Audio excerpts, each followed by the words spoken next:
Ele foi chamado de Robin Hood colombiano, mas também foi considerado o pior homem da história da Colômbia. Amado por alguns, odiado por muitos outros e temido por todos, Escobar construiu um império baseado em coca, corrupção e sangue. No vídeo de hoje contaremos tudo sobre a vida de El Patrón.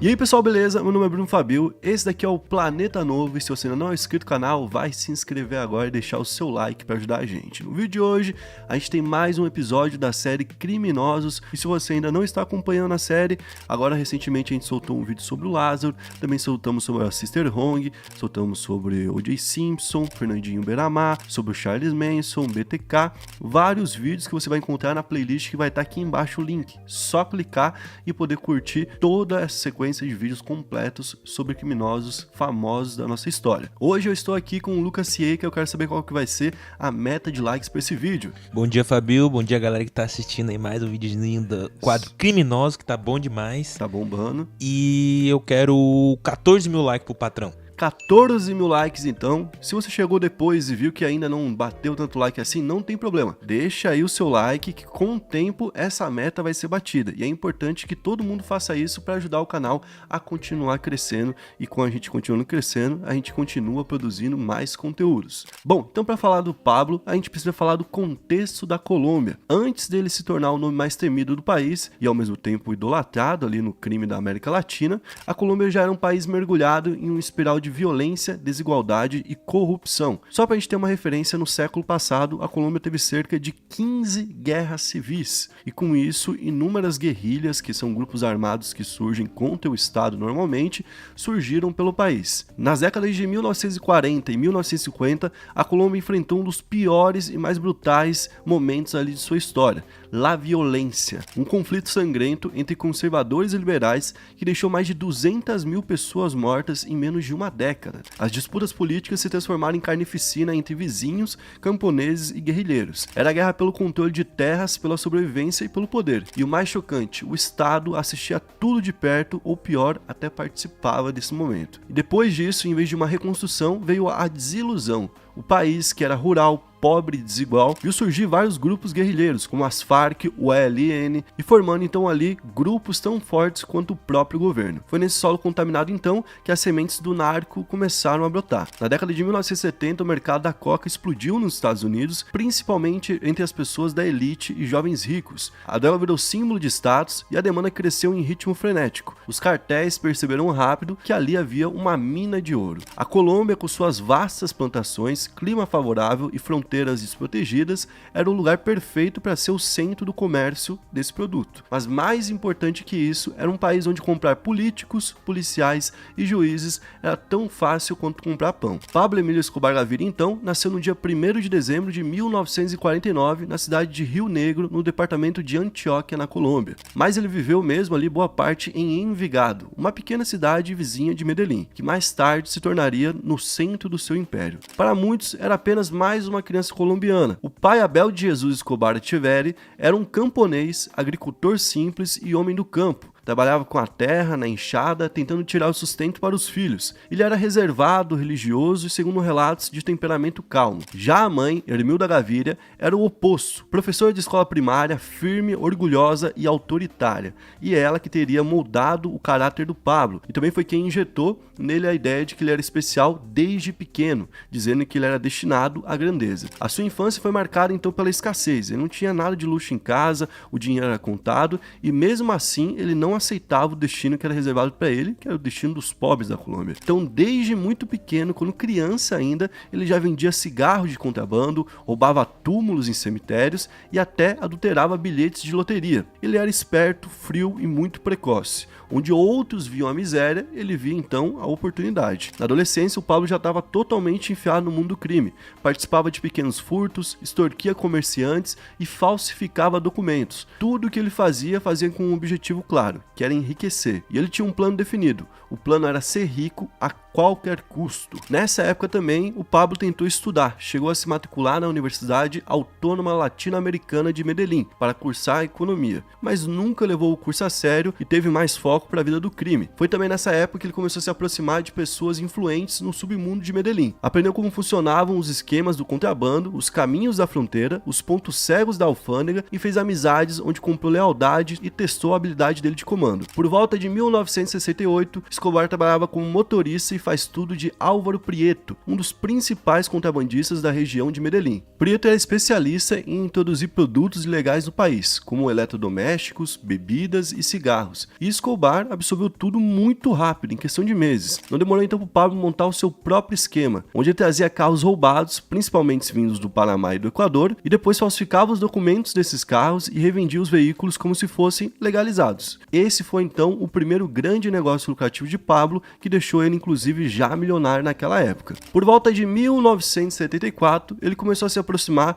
de um pequeno narco local chamado Fábio Restrepo, que operava uma rede modesta, bem pequena mesmo, de exportação de coca. A coca ainda era uma mercadoria nova, mas extremamente promissora. Pouco tempo depois de entrar em contato com o Restrepo, então, esse cara acabou aparecendo morto, no que tudo indica por conta do próprio Pablo. Com a morte do mentor, então, o Pablo herdou todos os contatos dele, as rotas e redes do Restrepo, e ali foi um ponto de virada na vida dele, porque o que ele demorava para fazer de grana com carros, eletrodomésticos e cigarros em um mês, com a coca ele percebeu que poderia fazer em um dia. Então o Pablo assumiu o controle do fornecimento da pasta base, da Bolívia e do Peru, organizando sua própria linha de produção em áreas remotas da Colômbia. Entre 1975 e 76, então, ele já tinha montado laboratórios clandestinos de refino de coca nas montanhas da Antioquia, que é o local onde ele nasceu, especialmente em locais de difícil acesso que ele conhecia muito bem. Em 1976, o Pablo foi preso pela primeira vez junto com seu primo Gustavo Gaviria, transportando 18 quilos de coca. Mas os dois não ficaram presos por muito tempo, na verdade foram soltos basicamente no mesmo dia. Isso porque os policiais envolvidos na prisão apareceram mortos e o processo simplesmente desapareceu. Aqui surgiu então a filosofia do Pablo que ficou famosa no mundo todo, a plata ou plomo, né? Ou a pessoa aceita dinheiro, suborno, ou ela simplesmente ganhava um túmulo. Com isso, o Pablo percebeu que precisava se reunir com outros criminosos para criar ali uma espécie de Liga da Justiça do crime, né? E se proteger desse tipo de situação. Ele chamou então um cara chamado Carlos Ledger, que era um criminoso colombo-alemão, ou seja, colombiano e alemão, que inclusive flertava com o movimento nazi. O cara tinha até uma tatuagem de uma suástica no braço. Ele conheceu Escobar por volta de 76 e juntos eles criaram uma rota aérea internacional por meio da ilha Norman Cay, que fica nas Bahamas. E basicamente o Pablo precisava desse cara porque ele era um aficionado por rotas e aviões, e eles precisavam de aviões menores para passarem despercebido e chegarem até a Flórida. Esses aviões então precisavam de reabastecimento no meio do caminho e faziam justamente nessa ilha. Um outro cara que ele entrou em contato então foi o El Mexicano,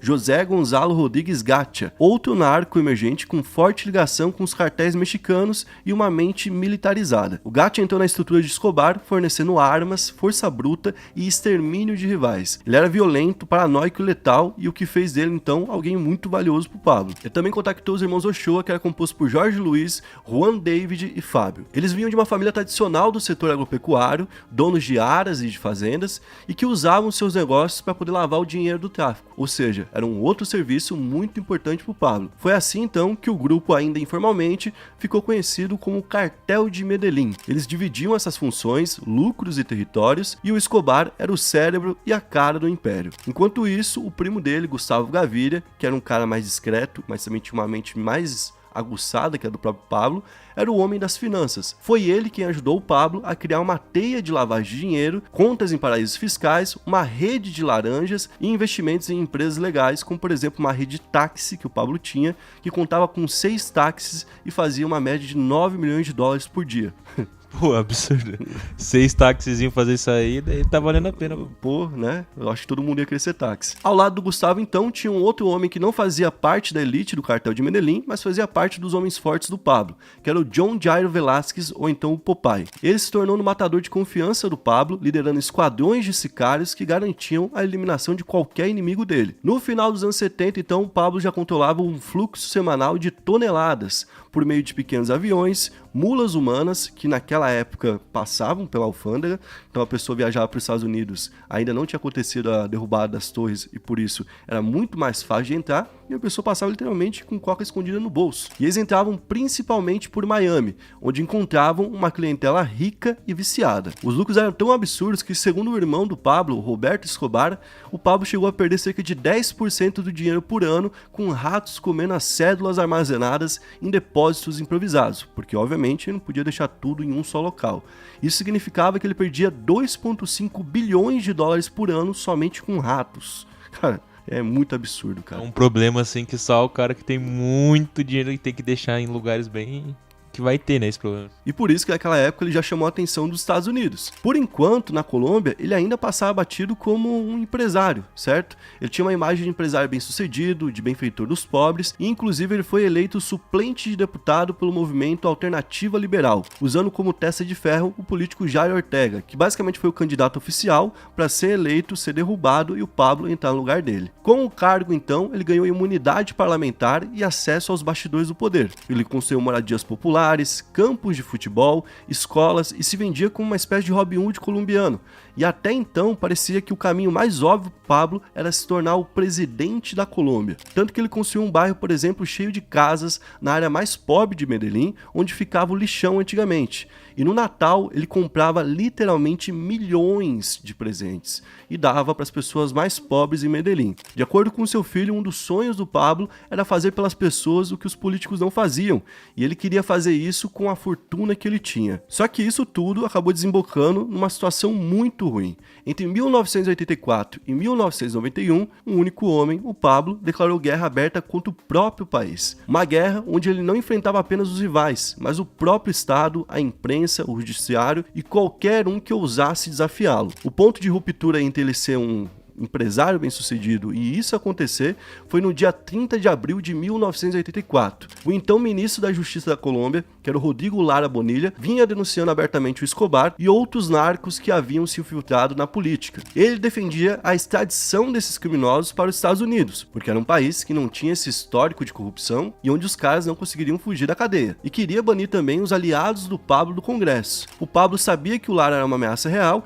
e então, na noite de 30 de abril, dois motoqueiros se aproximaram do carro do ministro em Bogotá e dispararam dezenas de tiros contra o Rodrigo Lara, que morreu na hora. O crime chocou o país e, inclusive, no próprio velório do Rodrigo Lara, o então presidente da Colômbia naquela época, Belisário Betancur, anunciou que ia fazer o tratado de extradição. O governo colombiano finalmente rompeu com Escobar, que até então mantinha essa fachada política, e ele foi expulso do Congresso, a imunidade parlamentar dele foi cancelada e os Estados Unidos renovaram os pedidos de extradição. Foi aqui que surgiu então a fúria de Escobar. A maioria dos criminosos daquela época teve que fugir para o Panamá por conta do que tinha acontecido, e no dia 6 de maio de 1984 a polícia chegou a invadir a famosa Fazenda Nápoles do Pablo Escobar. Nesse mesmo dia, o Pablo, o Jorge Luiz Ochoa, o Rodrigues Gatia tentaram se reunir no Panamá com o presidente Lopes Michelsen, que estava lá como observador das eleições do país. Eles queriam que todos soubessem que eles não tinham nada a ver com a morte do Rodrigo Lara, que era mentira. Em compensação, eles admitiram que controlavam entre 70% e 80% da coca do país, que na verdade era 80% da coca do mundo, e propuseram um tratado de paz pedindo anistia ao governo, e em troca eles ofereceram ao governo de Betancur o desmantelamento dos laboratórios, a saída deles do mercado,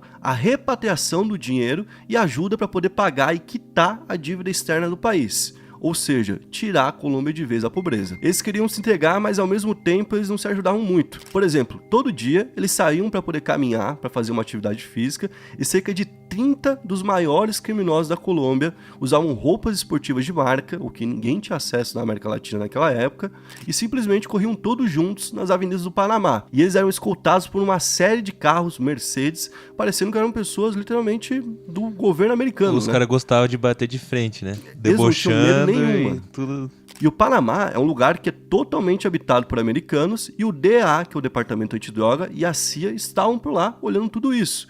E eles então não permitiram esse acordo. Com isso, o Pablo decidiu ir para Nicarágua para tentar um outro acordo.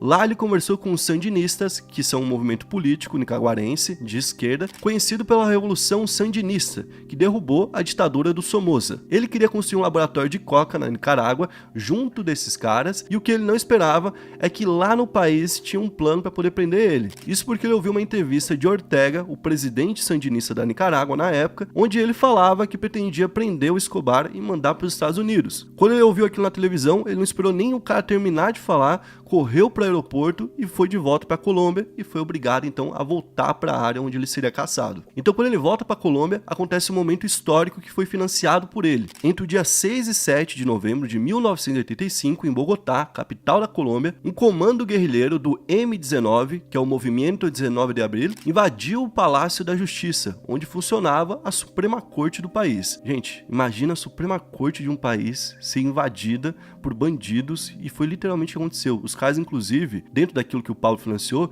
tinham tanques de guerra para poder fazer isso. Eles fizeram mais de 300 pessoas como reféns, entre juízes, funcionários e visitantes. E o M19 queria forçar um julgamento político com eles lá dentro do então presidente Belisário Betancur, alegando que o governo havia rompido negociações de paz que tinham sido feitas anteriormente. Ou seja, o motivo deles era diferente do Pablo, mas o Pablo ao mesmo tempo ia ganhar uma coisa. O que ele ia ganhar? Quando os caras invadissem o local, eles tinham uma única ordem do Pablo: destruir os processos que existiam lá dentro contra ele.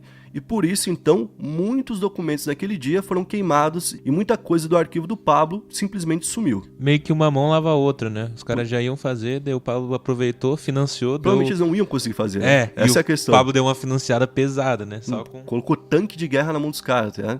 Então, durante mais de 24 horas houveram tiroteios, o governo recusou um acordo e ordenou um ataque militar total, usando outros tanques e também lança-chamas. O saldo foi bastante trágico: 94 vítimas, incluindo 11 dos 25 magistrados da Suprema Corte e outras dezenas de pessoas que ficaram feridas. Com isso, surgiu na Colômbia uma ideia de que o Pablo não deveria só ser preso, ele deveria ser caçado a qualquer custo. Mas qualquer um que tinha essa coragem de enfrentar o Pablo também acabava pagando com a vida. Como, por exemplo, o magistrado Túlio Manuel Castro Gil, um juiz que investigava as conexões políticas com o cartel e foi executado em 85. Ou então alguns promotores e investigadores como Carlos Mauro Royos, sequestrado e morto em 1988. Alguns políticos como o coronel reformado Jaime Ramírez Gomes, que liderava ali operações antidrogas, que foi executado também em 1986. E estima-se que entre 86 e 89 o Pablo tenha mandado tirar a vida de pelo menos 400 policiais, oferecendo uma recompensa de até $2.000 por cabeça de um policial abatido. Além disso, ele começou a financiar campanhas de terror urbano, bombas explodiam em estações da polícia, prédios do governo e redações de jornal, e em 1989 ele foi além ainda. Em 18 de agosto de 89, Luiz Carlos Galán, o candidato favorito à presidência que ganharia a eleição, foi executado durante um comício na cidade de Soacha. O Galán era uma figura respeitada que defendia abertamente a extradição. O fim dele foi orquestrado pelo Escobar,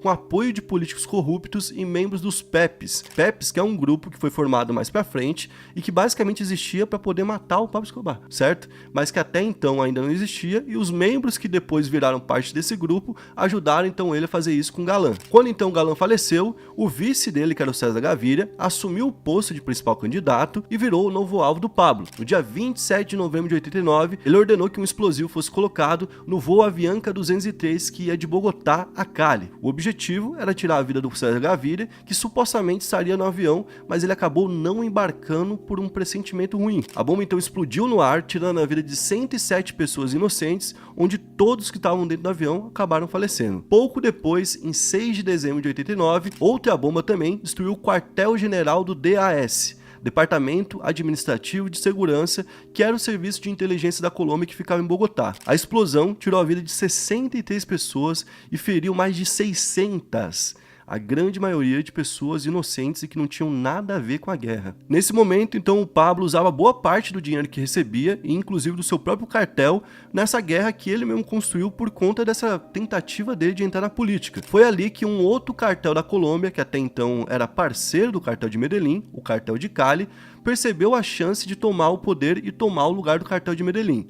O cartel de Cali era comandado por Gilberto e Miguel Rodrigues Orejuela, os irmãos Orejuela, e surgiu como um rival direto. Antes, eles eram parceiros, ficavam com Nova York, enquanto o Pablo ficava com a administração de Miami. E a única guerra que eles tinham nesses locais era basicamente com a polícia. Cali, inclusive, preferia uma abordagem mais discreta, menos violenta e mais focada em suborno do que no tiro. Só que como eles perceberam uma chance de ampliar o seu domínio, as brigas entre os dois cartéis cresceram e houve sequestros, traições e execuções entre membros das duas facções, como por exemplo em um momento onde o Pablo invadiu um churrasco da família Orejuela e durante uma partida de futebol ele saiu atirando em todo mundo que ele conseguiu pegar. Inclusive, logo depois que ele fez isso com os familiares e amigos do Orejuela, ele obrigou os dois a sentarem com ele e negociarem com ele. Então, imagina você ser inimigo desse cara, né? Pô, não tem como, né? O cara que manda derrubar um avião, tipo, à toa, né? Olha o poder que o cara tem. E com tantos atentados, os Estados Unidos aumentaram a pressão sobre a Colômbia. FBI, DEA e CIA começaram a operar dentro do país e o governo colombiano já não tinha mais o controle total da situação, até porque muitas vezes era corrupto e ajudava o próprio Pablo. Foi aí também que surgiu o grupo Los Pepes. Por quê? Porque a polícia americana e a polícia colombiana, teoricamente, não poderia sujar a mão da mesma forma que o Pablo poderia. Então esse grupo foi formado com o nome Perseguidos por Pablo, formado por ex-sócios dele, inimigos do cartel de Medellín, pelo cartel de Cali, por outras guerrilhas, famílias de vítimas e até ex-agentes corruptos do governo. Ou seja, misturou ali o governo americano, o governo colombiano e bandidos para poder pegar um único cara. Com o tempo, os Pepes passaram a contar com o apoio informal da CIA e da Polícia Nacional, recebendo armas, informações e até a liberdade para executar quem quisessem. Com o cerco se fechando então, o Pablo fez algo inesperado. Em junho de 1991, ele se entregou voluntariamente ao governo colombiano. Tudo que queria em troca era um acordo para não ser extraditado. Tanto que na época ele tinha um slogan, né? Prefiro uma tumba na Colômbia do que uma cela nos Estados Unidos. O presidente daquela época, o César Gaviria, que era o cara que ele tentou tirar a vida, aceitou o acordo, mesmo a contragosto. E em troca o Pablo construiu sua própria prisão, La Catedral. Isso mesmo, pessoal. Ele construiu a própria prisão, que era uma prisão feita somente pra ele. Cara, isso é uma loucura. Eu fico pensando os Estados Unidos olhando pra isso na época. Sabe o que parece falando, que a gente tá contando a história do Walter White, Parece. Breaking Bad, de um cara que foi feito por um roteirista. Exato. Que tinha tanto poder que quando você vê, você fala assim, que mentirada do cara. É, se tu visse isso num filme, ia falar muito, pô. Isso não existe. A polícia nunca vai deixar o cara construir a própria cadeia, cara. E essa cadeia, na verdade, era um resort de luxo, né? Tinha campo de futebol, tinha jacuzzi, ele tinha visitas íntimas onde milhares de prostitutas chegavam quase que todo dia. Ele tinha telefone desbloqueado o dia inteiro, por onde inclusive ele continuava comandando o cartel lá de dentro. Tinha banquetes, festas, tinha uma plantação de cannabis pra ele e nenhum policial lá dentro, que é, né, a pior parte. Inclusive, a polícia não podia chegar a menos de 20 quilômetros da cadeia. Se chegasse, ele tinha o direito de literalmente meter bala nos caras. Tanto que ele fez barricadas a cada 200 metros até chegar lá. Então, para você poder furar todas as barricadas do Pablo e chegar na La Catedral, você tinha que passar por 100 barreiras. Ou seja, era praticamente impossível. Só que dentro da La Catedral ele foi ficando um pouco paranoico. Tanto é que ele executou 2 dos seus ex-sócios e depois picou os caras e jogou ali no meio do carvão enquanto fazia um churrasco. E tirou a vida do Fernando Galeano e do Gerardo Moncada, que eram 2 caras de muito peso dentro do cartel de Medellín. Isso na época foi visto como traição, apesar de ele achar que estava sendo traído, e causou um rompimento com os irmãos Ochoa e outros membros do cartel. Então em julho de 92, com a pressão da opinião pública dos Estados Unidos, o governo tentou transferi-lo para uma prisão real, sem ser a La Catedral. Só que, de novo, coisa de filme, pessoal. Mais de 400 policiais cercaram o local e dizem que ele saiu andando, olhando para a cara deles, sabendo que ninguém tinha coragem de pará-lo. Então tava lá mais de 400 homens do exército, os mais preparados, todo mundo de fuzil na mão, contra um cara desarmado, sabendo que não podiam fazer nada. O pior é que se for ver, nem tinha muito o que fazer, né, mano? Você ali... Tua família no outro dia tá toda toda picada. Não compensa, né? Deixa abaixo. Eu também não teria essa coragem não, pessoal. Só que dessa vez, quando ele fugiu, apesar de ter essa fuga aí homérica e tudo mais, ele tinha perdido esses 2 parceiros, que eram os caras que movimentavam pra ele a grana dele. Ele tinha perdido muito dinheiro com esses ataques que ele tinha feito, e ele tinha perdido essa rede de apoio do cartel de Medellín. Então ali o grande império dele começou a ruir. Além disso, o Gustavo Gaviria, que era o braço direito dele, primo dele, que era o cara que cuidava do financeiro, havia sido executado pela polícia em 1990. Já os irmãos Ochoa, que eram seus ex-aliados, haviam se rendido ao governo e estavam cumprindo uma pena numa cadeia simples dentro da Colômbia. E o grupo Los Pepes cada vez mais fazia algo chamado de pedagogia da violência. O que é isso? É quando os caras ensinam através da violência o que deve ser feito ou não. Então todo mundo que ajudava o Pablo, que era sicário do Pablo, literalmente aparecia de uma hora pra outra pendurada em postes, amarrado com as próprias tripas. Então o cara, via aquilo... Tipo, pra dar um recado, se tu tá se envolvendo com o Pablo, é isso aí que vai acontecer contigo. Fraco do recado, né? Imagina se encontrar, você tá indo pra escola de manhã, porque eles faziam isso, eles faziam em locais onde todo mundo ia ver, certo? Você tá indo pra escola de manhã, você passa por um poste e tem 3 homens pendurados pelo pescoço, enrolados na própria tripa. Pô, mas daí você imagina a galera da Colômbia, ser contra o Pablo ou a favor do Pablo, tá? Não era uma decisão fácil. Nenhum dos dois lados tá... Por isso que, inclusive, muita gente fugiu da Colômbia naquela época, né? E, bom, por trás da caçada havia uma força-tarefa especial que foi criada pelo governo colombiano, o Bloque de Busqueda, chefiado pelo coronel Hugo Martínez. Esse Bloque de Busqueda, basicamente, tinha ali uma inteligência fornecida pelo DEA e pelo Grupo Delta da CIA. Eles interceptavam ligações. Naquela época, você ter um telefone já era muito caro. Imagina você conseguir interceptar ligação. Basicamente, para você conseguir isso, pessoal, você tinha que voar com um avião, e com esse avião você tinha uma espécie de uma panela, assim, literalmente, que era um satélite que conseguia pegar num raio ali não muito grande as conversas que estavam acontecendo, e você podia ouvir uma por vez. Então, não era muito efetivo, e por isso ficou comum em Medellín você ver dezenas de aviões rolando o tempo todo para poder encontrar o Pablo Escobar. Então eles usavam vários aviões que vinham justamente dos Estados Unidos. E em contrapartida, os Pepes, que estavam ali ensinando todo mundo que não poderia ficar próximo do Pablo, né, explodiam as casas dos aliados dele,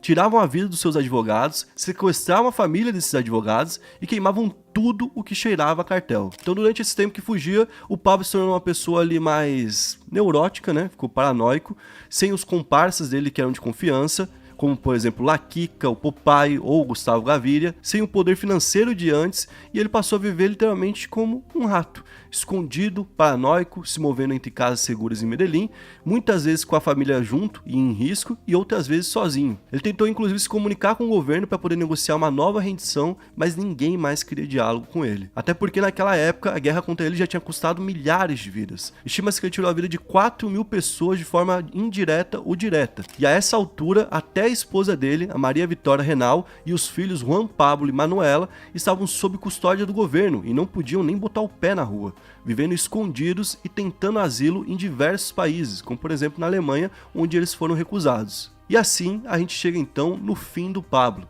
Na manhã do dia 2 de dezembro de 1993, dia seguinte do aniversário dele de 44 anos, o Pablo fez algo incomum.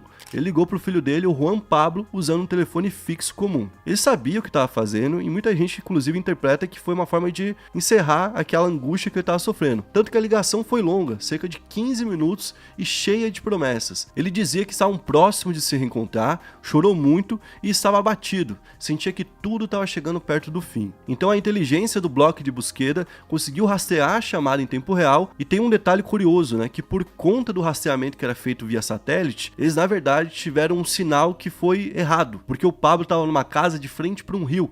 Então ele deu essa sorte ainda, né? O sinal que era para ir direto pro satélite bateu no rio e jogou pro outro lado da rua. Então a polícia chegou, tomou conta do outro lado do bairro, enquanto o Pablo estava ali escondido desse lado do bairro. Ou seja, ele teve a chance de fugir, só que de novo ele não fugiu. Por isso que para muita gente ele literalmente se rendeu naquele momento. Logo depois, então eles identificaram o local. Ele estava num sobrado no bairro Los Olivos, em Medellín, que era um local bem simples, e que inclusive esse local hoje é como é que a gente pode falar? Uma zona, certo? Uma zona mesmo? Uma zona, onde o Pablo foi executado, é uma zona hoje em dia. Da hora, bom ponto turístico. Pois é, né? E os soldados então cercaram a casa dele rapidamente, e o Escobar tentou fugir pelo telhado, correndo descalço e armado com uma pistola.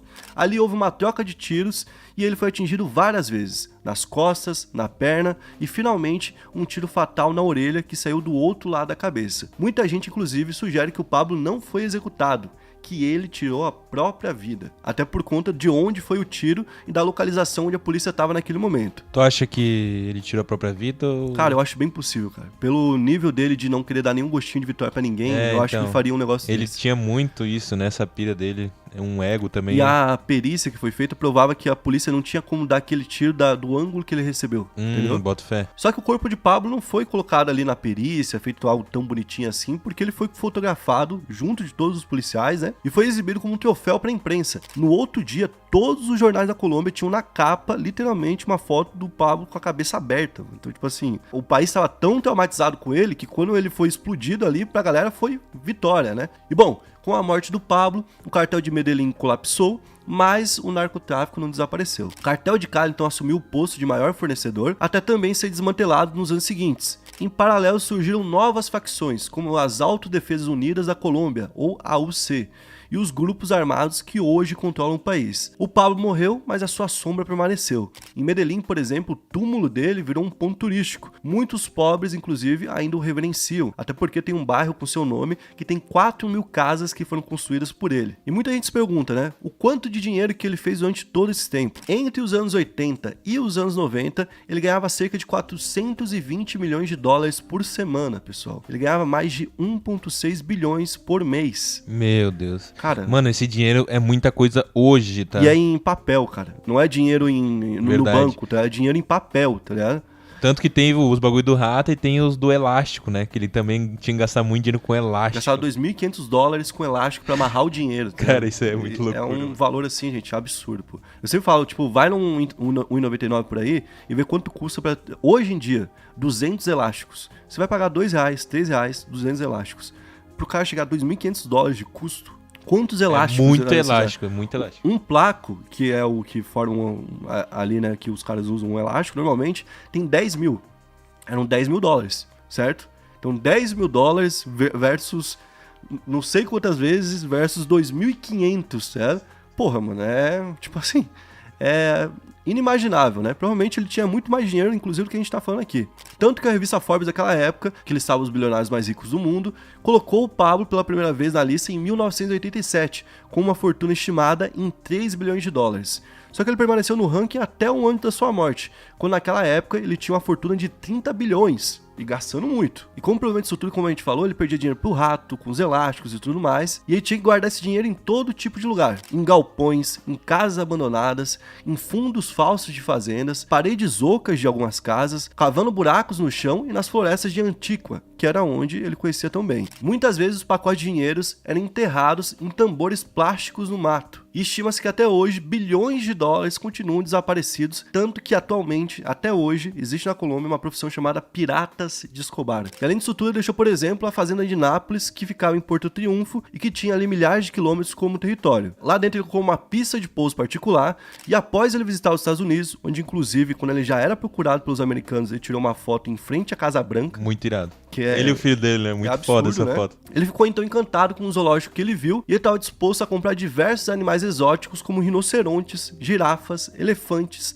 zebras, avestruzes e hipopótamos, que inclusive fugiram da fazenda de Nápoles, se multiplicaram e mais de 200 hoje vivem por lá soltos, tanto que recentemente mais de 100 tiveram que ser extraditados para a África porque estavam fazendo ataques contra pessoas. E para quem não sabe, o hipopótamo, como animal mesmo e não como inseto, né, é um animal que mais mata pessoas por ano no mundo. Então é um animal extremamente violento que virou um problema na Colômbia por conta dessa fazenda. E no auge dele, quando ele ainda não estava sendo tão caçado, a fazenda recebia todo final de semana a visita de pelo menos 12 mil pessoas. Nossa, mas imagina um zoológico com tudo isso de bicho que tu nunca viu. Tá Cara, tem uma história bizarra que a filha dele queria um unicórnio, né? Uhum. Não existe unicórnio, né? Obviamente. Aí ele botou um chifre num...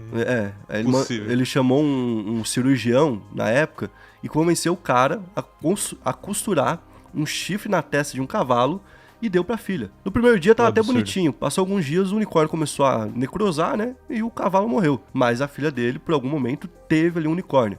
O outro filho dele também tinha vários luxos, como por exemplo, ele nunca usava uma mesma moto 2 vezes. Então quando ele tinha 10 anos, ele já tinha cerca de 400 motos, só em Nápoles. Pô, que isso, mano. Isso é uma loucura que... Não dá pra entender a dimensão disso. Mas ele é o cara que talvez ele gastou mais o dinheiro da forma como a gente imagina que gastaria se tivesse muito, né? Isso, porque a gente vê, tipo, o Mark Zuckerberg, o Elon Musk, esses caras têm, por exemplo, uma casa que essa casa custa 1 bilhão, digamos, né? E a gente às vezes pensa assim, pô, eu em vez de ter uma casa de 1 bilhão, teria 100 casas de 10 milhões. Essa fazenda mesmo, o Pablo andou pro Michael Jackson poder... Fazer, né? Aquela... Tanto que na época, sobre o Michael Jackson, naquela época, ele tentou sequestrar o Michael Jackson pra trazer pra uma festa de aniversário dele. Porque ele era fã do Michael Jackson. Então, quase rolou isso também, tá? E só nessa fazenda, pessoal, ele tinha mais de 300 empregados trabalhando diariamente. E lá ele fez de tudo, cara. Fez a pista de kart, fez uma exibição de carros antigos. Literalmente... Tinha campo de futebol. Ele virou uma Disney, né? Que ele tinha particular. E no fim, pra onde foi todo esse poder e todo esse dinheiro, né? Depois que ele foi executado em 93, o dinheiro dele evaporou de 3 formas principais: confiscado pelo governo colombiano, roubado ou desviado por ex-aliados e inimigos, e na negociação do exílio da família para a Argentina. Inclusive o filho dele e a mulher dele vivem hoje na Argentina com um outro nome, porque o nome teve de ser mudado, e até hoje com medo de alguma represália por conta de tudo que ele fez pro mundo, né? Então, essa é a história do El Patrón, do Pablo, o homem mais poderoso da história do crime, de toda a história. Se tiver algum maior, que alguém comente por aqui. Espero que tenham gostado. Se gostou, deixe seu like, se inscreve no canal e comenta pra gente um próximo que você queira ver aqui dentro do quadro Criminosos. Tamo junto, valeu, é nóis.